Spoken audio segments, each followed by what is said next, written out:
काय सांगू आता संतांचे उपकार, काय सांगू आता संतांचे उपकार, मज निरंतर जागविती. काय द्यावे त्यासी भावे उतराई, ठेवितो हा पायी जीव थोडा. प्रस्तुत प्राप्त प्रसंगी समप्राप्त सेवेकरता घेतलेला अभंग श्रीमंत श्री जगद्गुरु तुकोबाराय यांचा असून, या अभंगातून जगद्गुरु तुकोबाराय तुमच्या आमच्या समोर संतांबद्दलची कृतज्ञता व्यक्त करतात. विठ्ठला विठ्ठला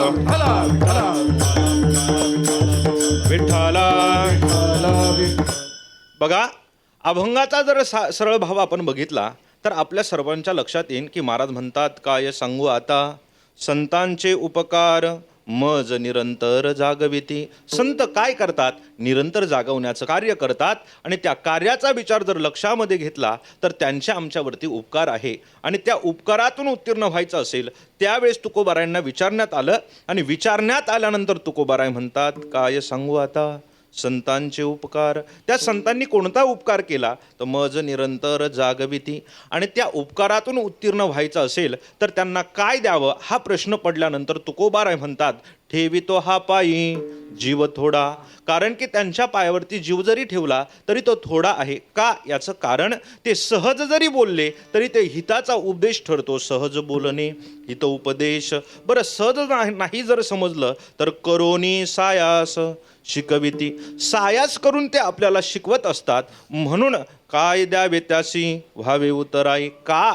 याचं कारण आहे ते संत निस्ते त्या ठिकाणी आपल्याला सांगतात, सायास करून सांगतात असं नाही, तर जशी गाय वासराचं संगोपन करते त्याप्रमाणे ते सांभाळतात देखील. तुका म्हणे वत्स धेनुवेचे चित्ती, आणि तैसे मज येती सांभाळित विठ्ठला विठ्ठला. म्हणजे अभंगाचा जर भाव एकंदरीत लक्षात घेतला तर आपल्या लक्षामध्ये असं येतं की महाराज म्हणतात, संतांनी आमच्यावरती अगणित स्वरूपाचे उपकार करून ठेवलेले आहे. आणि त्या उपकाराचा विचार जर लक्षात घेतला तर त्या ठिकाणी संतांच्या उपकारातून उत्तीर्ण होऊ शकत नाही.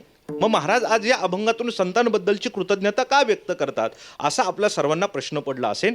पण बघा, याचा जर आपण विचार लक्षात घेतला तर महाराज म्हणतात, काय सांगू आता, म्हणजेच संतांनी आपल्यावरती केलेले उपकार आणि त्या उपकाराबद्दलची कृतज्ञता तुकोबारायांच्या मनामध्ये असल्यामुळे संतांबद्दल कृतज्ञता व्यक्त करत आहे. याचं कारण आहे की या जगामध्ये आपण ज्या संस्कृतीमध्ये वावरतो ती आपली भारतीय संस्कृती. आणि त्या भारतीय संस्कृतीचा जर विचार आपण लक्षामध्ये घेतला तर आपल्या भारतीय संस्कृतीमध्ये ज्याने ज्याने आपल्यावरती उपकार केलेले आहे त्या प्रत्येकाचे उपकार आपल्याकडे मानले जातात. तर आपली संस्कृती ही जडाचेही उपकार मानते, त्या ठिकाणी जीवाचेही उपकार मानते आणि देवाचेही उपकार मानते. या तिन्ही मुद्द्यांचं आपण थोडं विश्लेषण करू. देवाचे उपकार, देवाच्या जर उपकाराचा विचार लक्षात घेतला तर देवाने सुंदर आपल्याला असा नरदेह दिला, हा देवाचा पहिला उपकार आहे. देवे दिला देह भजना गोमटा. देवाने आपल्याला नरदेह दिला, हा देवाचा आपल्यावरती काय आहे?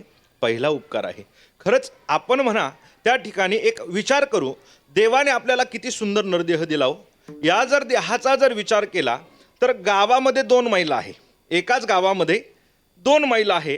देवाने एकीला नाक देताना अत्यंत सुंदर आखीव रेखीव असं सरळ नाक दिलेलं आहे आणि दुसरीला देताना ते थोडं नक्ट दिलेलं आहे.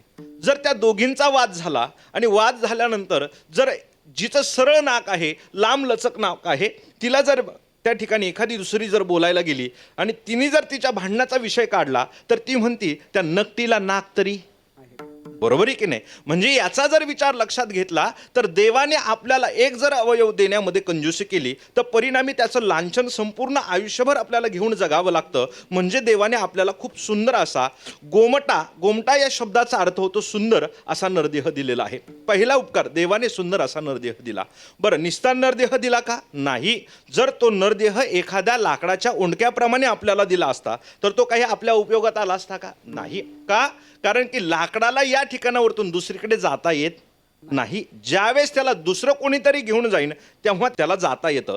मग याचा जर विचार लक्षात घेतला तर देवाने आपल्याला त्या ठिकाणी नरदेह दिला, पण तो नरदेह देत असताना त्या ठिकाणी त्याला अवयव दिले इंद्रिय हात पाय कान डोळे मुख बोलाया वचन, जेने जोडसी तू नारायण नासे जीवपन भवरोग. म्हणजे देवाने आपल्याला अवयव दिले आणि प्रत्येक अवयव देत असताना त्या प्रत्येक अवयवाचं एक विशिष्ट त्या ठिकाणी कार्य सांगितलेलं आहे. डोळ्याने काय करायचं? त्या भगवान परमात्म्याचं रूप बघायचं. आवडे हे रूप गोजिरे सगुण, म्हणजे देवाचं जे रूप आपल्या मनाला आवडणारं आहे ते रूप त्या ठिकाणी आपण बघितलं पाहिजे. याच्यासाठी आपल्याला देवाने डोळ्याचं प्रयोजन केलेलं आहे. हाताचं प्रयोजन काय आहे? भगवंताच्या भजनामध्ये आपल्याला हाताने टाळी वाजवता यावी याच्यासाठी देवाने आपल्या या हाताचं प्रयोजन केलेलं आहे. पायाचा जर त्या ठिकाणी विचार केला तर वाटती चालावी पंढरीची, म्हणजे माऊली ज्ञानोबाराय म्हणतात सकळ तीर्थांची धुरे जे का माता पितरे आणि तया सेविशी शरीरे लोण की जे. म्हणजे काय म्हणतात माऊली, की जोपर्यंत आई वडील आहे त्यांच्या सेवेमध्ये शरीर घालवा. पण एका बाजूला तुकोबाराय नाटाच्या अभंगामध्ये म्हणतात की जव हे सकळ सिद्ध आहे हात चालावया पाय तव तू आपले सोयीत पाहे तीर्थयात्रे जाये चुकू नको. म्हणजे या ठिकाणी तुकोबाराय म्हणतात की त्या ठिकाणी माऊली ज्ञानोबारायांचा जर अभंगाचा जर विचार केला तर माऊली म्हणतात तुम्ही आई वडिलांची सेवा करा, कुठल्याही तीर्थाला जाऊ नका. आणि त्यानंतर तुकोबाराय म्हणतात जोपर्यंत हात पाय चांगले आहे तोपर्यंत तीर्थाला जा. मग हे कसं करायचं? तर जोपर्यंत आई वडील आहेत तोपर्यंत त्यांची सेवा करायची आणि एकदा आई वडील गेले की तिथून पुढे आपल्या आयुष्यातील जो परमार्थ आहे त्या परमार्थ पथावरती रूढ व्हायचं आणि तीर्थयात्रेला जायचं. कुठपर्यंत?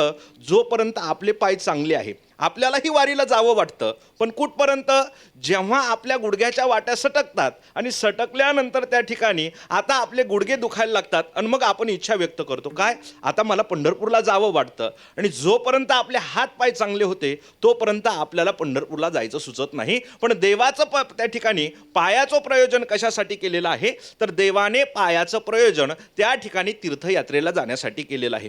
प्रत्येक अवयवाचं त्या ठिकाणी सांगता येईल, पण बघा आपण हे मोजके अवयव बघितले. म्हणजे देवाने प्रत्येक अवयव, कानाचा जर विचार केला तर गुण गायीन आवडी हेची माझी सर्व जोडी, म्हणजे त्या कानाचं प्रयोजन भगवान परमात्म्याचं गुणगान गाण्यासाठी आहे, ऐकण्यासाठी आहे. आणि याचा जर विचार लक्षात घेतला तर देवाने आपल्याला सुंदर नरदेह दिला. पहिला उपकार. दुसरा उपकार त्या ठिकाणी त्या नरदेहाला अवयव दिले. बरं एवढंच केलं का? तो जर दगडासारखा निर्जीव दिला असता तर काही उपयोग झाला असता का? देह देऊनही उपयोग नव्हता आणि त्याचबरोबर आपल्याला अवयव देऊन सुद्धा उपयोग झाला नसता. मग देवाने त्याच्यामध्ये त्या भगवान परमात्म्याला जाणण्याचं जे ज्ञान आहे ना ते ज्ञान देवाने आपल्याला दिलं. काय केलं?